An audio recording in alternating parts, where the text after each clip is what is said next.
In today's video, I'm going to teach you how to roll back a deployment in Vercel. If you've pushed an update and something isn't working correctly in production, rolling back is one of the fastest ways to restore a stable version of your site or app. Vercel makes this process pretty straightforward, and in this walkthrough, I'll show you exactly where to go and what to click so you can get back to a working deployment quickly. First, go to Vercel and sign into your account if you aren't already logged in. Once you're on the Vercel dashboard, you'll be able to see your projects and manage the deployments connected to them. This is the main place where all your production and preview deployments are organized. Next, navigate to the project you want to fix. After opening the correct project, select the Deployments tab.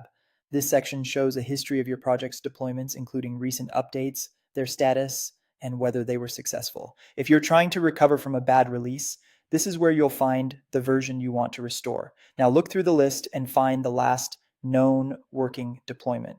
A helpful indicator here is the green ready status, which tells you that deployment completed successfully and is available. Take a moment to make sure you're choosing the correct version, especially if there have been several deployments in a short period of time. The goal is to pick the most recent deployment that you know was working properly before the issue appeared.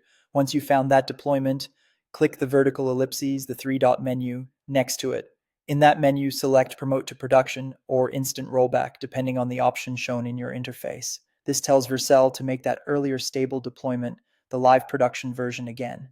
It's a very efficient way to recover without needing to rebuild or redeploy code manually.